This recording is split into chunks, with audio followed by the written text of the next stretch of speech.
Momento de conversar ahora en los especiales de ProNoticias con Jorge García Riart. Él es docente y doctor en educación superior. Jorge, buenas noches. Buenas noches, Omar. Gusto en saludarte. Igualmente, Jorge, estos días estuviste haciendo un análisis sobre algo que está muy relacionado y a veces, en términos generales, nosotros no hacemos esa relación, que tiene que ver con la economía y la educación. Y hablabas de reactivación económica y o reactivación educativa. Comentanos un poco al respecto, Jorge. Bueno, básicamente esa disyuntiva es falsa, ¿verdad? Ujú. Básicamente hoy no podemos hacer esa disyuntiva. O reactivamos nuestra economía o reactivamos la discusión. Pero yo propongo que esas dos categorías tienen que ir integradas. Ujú. ¿Cuál es mi preocupación? Mi preocupación es que veo desde el gobierno la propuesta de un plan de reactivación económica Sí, que posiblemente se tenga que fondear con un préstamo y que se destinen a distintos sectores de la producción y de la economía, entendiendo tradicionalmente. Lo cual a mí me preocupa, porque como vos sabés, como padre de familia, como docente, como estudiante, nuestra educación en general en todos los ámbitos en los últimos 140 días está prácticamente parada. ujú, Ciertamente estamos en una situación de emergencia educativa también, donde hemos hecho parches y hemos dado algunos ajustes para que el servicio educativo se continúe, pero en general no estamos notando que haya un plan, llamémosle de reactivación educativa, ujú. ya pensando en el regreso o en el no regreso, es decir, pensando en los próximos años. En ese sentido, esa educación, hoy la pública sobre todo, que adolece de serios problemas de infraestructura, de tecnología, Sí. hoy que eso que es importante, ¿verdad? La conexión, la accesibilidad. No estamos notando, yo no noto un plan de reactivación en ese sentido. Entonces yo creo sustancialmente, Omar, que no podemos reactivar nuestra economía, el negocio propiamente dicho, la producción de un país, si no pensamos paralelamente en su reactivación educativa. Ujú. No hay educación sin economía, no hay economía sin educación. Sobre todo tomando en cuenta que este proceso puede llevar también mucho tiempo y ya pasó el momento de la sorpresa, de sentirnos sorprendidos por la pandemia, de entrar en cuarentena total, ya hubo reacciones para poder retomar las clases de manera virtual. Entonces hay que pensar ahora en el después, en esa pospandemia. Sí, en esa pospandemia o en el ahora. Ujú. O sea, el ahora nos plantea, nos replantea, nos obliga a plantearnos la inserción de un nuevo modelo educativo, que no es lo que estamos haciendo ahora, Omar. Lo que estamos haciendo ahora es el viejo modelo educativo Sí, aplicado o trasladado al uso de las tecnologías digitales, ujú, más o menos bien o mal, ¿verdad? Es decir, claro, hay que reconocer que hay sectores sociales del país que no están teniendo conexión a Internet, que no están teniendo acceso a medios totalmente. digitales para Sí. poder mantenerse en el sistema. Entonces, ese es un problema de ahora que debe ser solucionado ahora. Pero también, como bien lo decís, el susto ya pasó, Ujú. la sorpresa ya pasó, ya estamos dentro de este sistema. Entonces, en medio de este sistema o de esta modalidad que estamos implementando, tenemos que empezar a pensar en el nuevo modelo educativo de la pospandemia o de lo que se va a venir. Ujú. Y ese nuevo modelo educativo básicamente integra los dos modelos. Vamos a tener un poco del modelo tradicional, pero también del modelo a distancia o del e-learning o del modelo de la educación a distancia. Ujú. Tenemos que empezar a pensar en términos de políticas públicas, digo, a planear que este es algo que se va a quedar, pero que tiene que ser mejorado para que el servicio educativo siga siendo de calidad y también para que nuestros indicadores en educación que estaban por el suelo podamos mejorarlos. Porque Sí. ahora, sinceramente, Omar, estamos en el subsuelo. Ujú. A pesar de los esfuerzos que estamos haciendo, porque no era algo que todo, no era el escenario que todos estábamos planificando y que planificamos. Entonces nuestros indicadores van camino al subsuelo. ¿Cómo nos recuperamos para la post-pandemia? ¿Cómo asumimos el año 2021 con estos desafíos?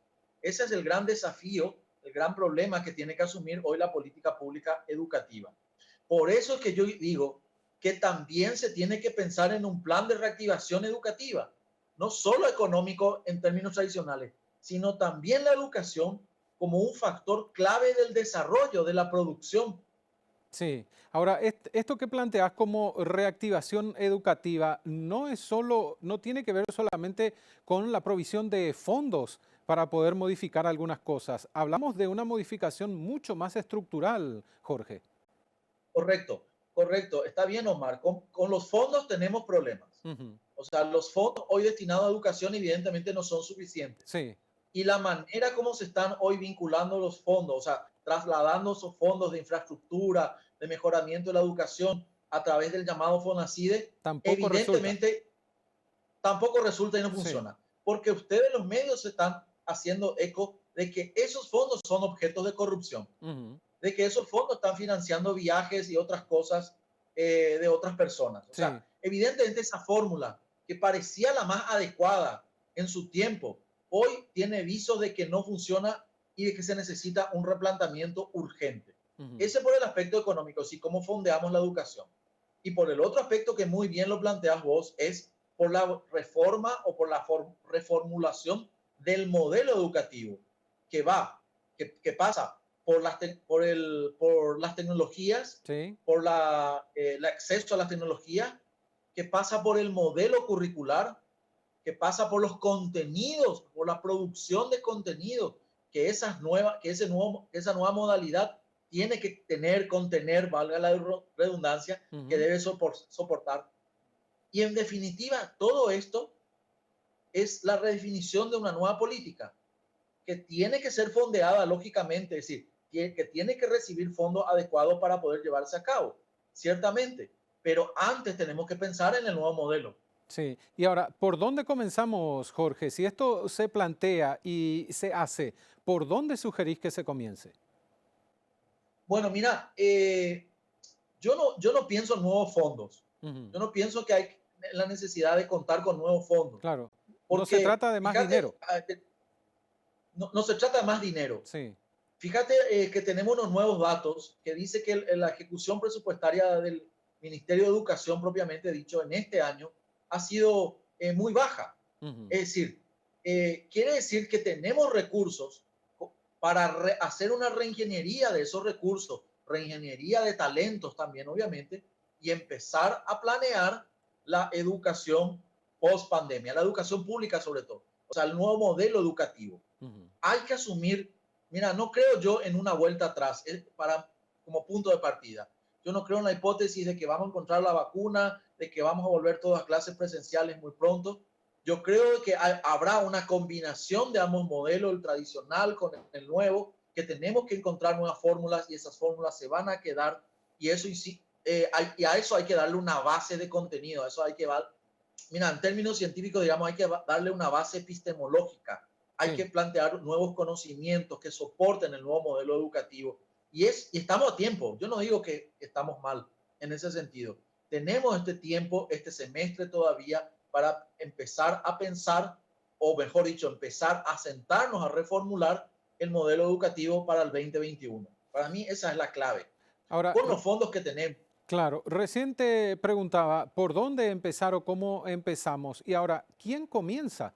Porque estamos viendo que desde educación las autoridades han estado tapando agujeros con algunos parches. Todavía no hay una solución de fondo o una solución que diga, bueno, este es el camino y así vamos a seguir incluso más allá del 2021. Hay también actores de la sociedad civil que participan en modificación del sistema educativo, dan su opinión, especialistas, como es tu caso también. Ahora, ¿quién tiene que dar ese puntapié? Sabemos que tienen que ser las autoridades, pero nosotros también podemos hacer nuestra parte, Jorge. Sí, no, correcto, correcto. Todos los actores involucrados en educación tenemos una parte. Finalmente, concebimos la educación como comunidad educativa. Entonces, Ujú. padres, directores, docentes y estudiantes tienen un compromiso en esto. Pero te doy dos datos. Sí. Quizás vos lo dijiste.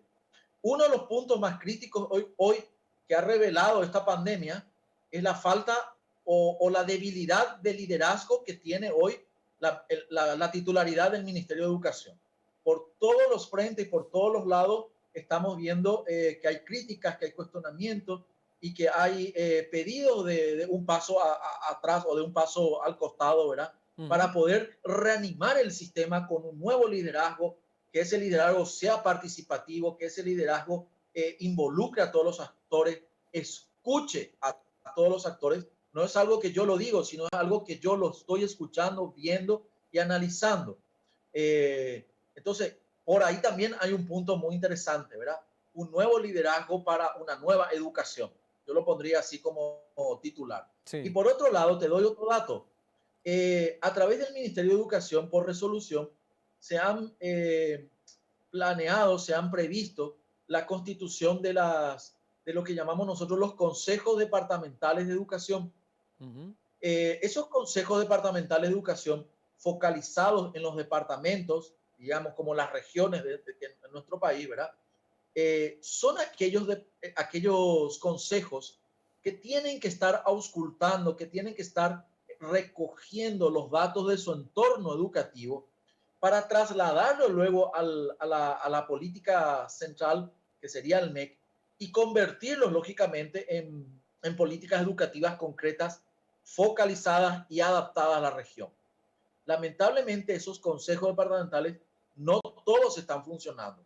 Creo que hay una muy linda experiencia ahora en Itapúa y en algunos otros departamentos, pero si todos esos consejos tuvieran los recursos necesarios, tuvieran la voluntad política necesaria, estuvieran hoy en actividad, podríamos entonces tener datos muy certeros de lo que está pasando en educación en todos los departamentos, recoger esos datos y reconvertirlos o convertirlos en una política pública adecuada. Entonces, ese mecanismo hoy, vos me decías anteriormente, ¿quién debe empezar? Bueno, eso estaba pensado para que esas instancias sean las que inicien el proceso de cambio. Lamentablemente, bueno, están inactivas muchas de ellas y necesitamos que justamente eso se incluya en el plan de reactivación económica. Hay que devolver ese protagonismo a las regiones, a los departamentos, porque son ellos los que conocen dónde le aprieta el zapato, cuáles son las debilidades que tiene el sistema en su región. Entonces, me parece que es un punto de partida muy importante.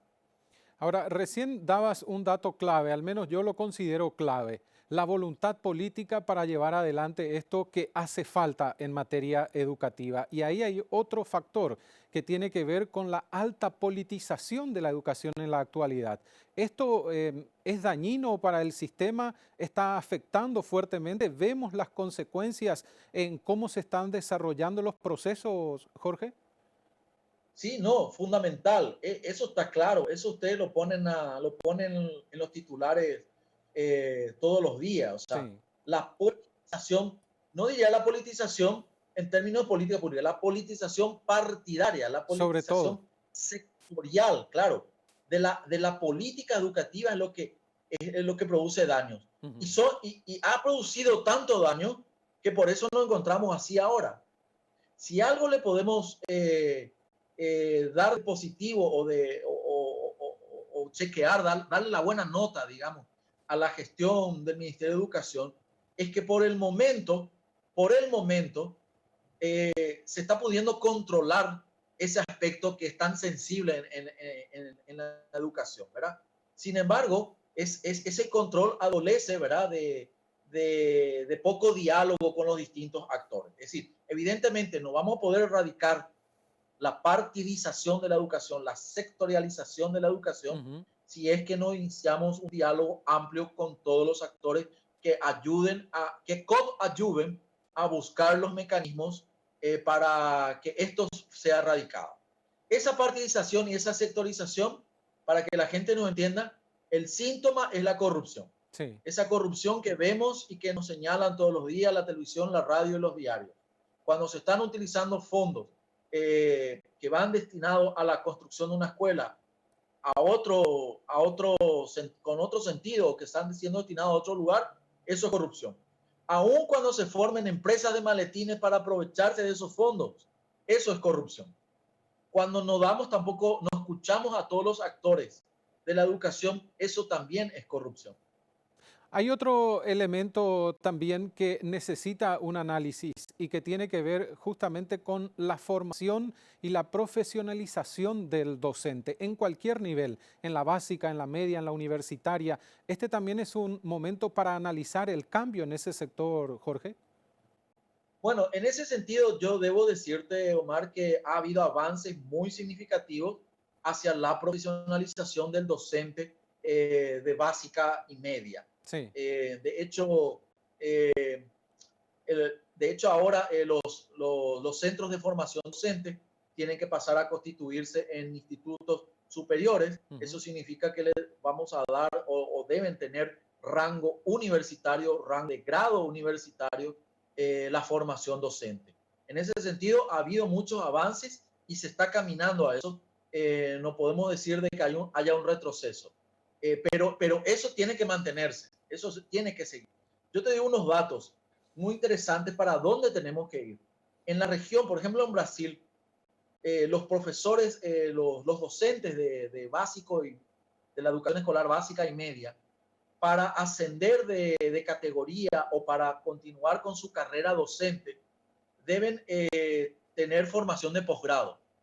O sea, no hay docente hoy de escuela en Brasil que no tenga, bueno, habrá algunos, ¿verdad? Pero no todos, que no tengan formación en maestría. Imaginarlo, la significancia y el impacto que genera hoy en el sistema ese tipo de programas. O sea, y tenemos que tender a eso. Nuestros docentes tienen que estar a través de becas, de estímulos, de promoción interna, a través de una carrera de docente que estipule estos requerimientos y estos requisitos para que la formación docente, lógicamente, también sea de calidad y provechosa para el sistema. Te doy como un indicador. Yo creo que en ese sentido hemos avanzado y estamos avanzando. Y este es el momento, decíamos a lo largo de la charla, de poder iniciar estos cambios, aprovechar esta pandemia y esta situación particular que se da a través del coronavirus, de poder, digamos, estar implementando nuevas tareas a través de nuevos sistemas en educación y formación de niños, de jóvenes y también de adultos, Jorge. ¿No tenemos que desaprovechar esta oportunidad? No, desde luego que las crisis son oportunidades y acá hay una oportunidad tremenda. Pero me da pie a una reflexión que hace tiempo la vengo haciendo. Sí. ¿Qué le pasa al Ministerio de Educación en Paraguay, Omar? El problema es que el Ministerio de Educación es una institución paquidérmica, Sí. es una institución burocrática, es una institución cuyo 90% del presupuesto es destinado a pagar salarios, o sea, es destinado a gasto rígido. El Ministerio de Educación es una caja es una caja del docente, es decir, ¿cómo le voy a decir? Una vitrina, una ventanilla de pagos, ¿sí? Porque 90% de su presupuesto va a destinar los honorarios de los docentes. ¿Cuánto le queda de presupuesto para la mejora de la infraestructura, para la mejora de la calidad, para la mejora de los insumos, de los útiles, de los materiales educativos? ¿Y cuánto le queda a toda la estructura del MEC para pensar en los cambios? Y ahí está el principal problema. Como es un ministerio que actúa como ventanilla de pagos, no tiene tiempo para poder sentarse, pensar, planificar, estructurar, recoger problemas y darle soluciones. En Argentina se había encontrado una fórmula, no digo que sea la mejor, pero se encontró una fórmula como para separar la reflexión sobre los problemas educativos del Ministerio de Educación operativamente hablando. Entonces se creó un consejo, una coordinación en realidad, una oficina de políticas públicas educativas que fue coordinado durante mucho tiempo por un renombrado docente, Juan Carlos Tedesco, que falleció hace unos años.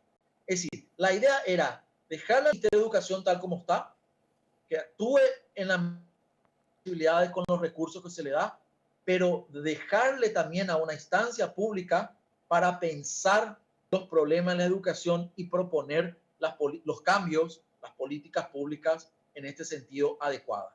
Me parece que esa podría ser una propuesta interesante que tenemos que pensar en Paraguay, ¿verdad? Porque hoy no tenemos. Hoy el Consejo Nacional de Educación y Ciencia está acéfalo o desintegrado. Ahora hay un llamado a concurso para las personas que quieran postularse y formar parte de ese consejo, lo hagan. Pero quiere decir que no tenemos nada hasta ahora. No tenemos una Secretaría de Políticas Públicas Educativas, bueno, estos consejos departamentales tampoco están en actividad. Entonces, no tenemos ni la gente, ni el espacio, ni el tiempo para pensar en nuevas políticas públicas educativas, porque lógicamente estas colocadas hoy en el Ministerio de Educación no funcionan por su propia estructura, por su propia concepción, pero también por su problema de liderazgo. Queda mucho por hacer, Jorge. Se hicieron cosas, se hizo bastante, todavía hay mucho por hacer en materia educativa. Agradecemos tu tiempo, un gusto conversar contigo. Bueno, muchas gracias, Omar, por este espacio. Espero que estos datos sean de utilidad para seguir pensando en educación Gracias, Jorge. en Hasta Paraguay. cualquier momento. Jorge García Riar con nosotros, docente y doctor en educación superior.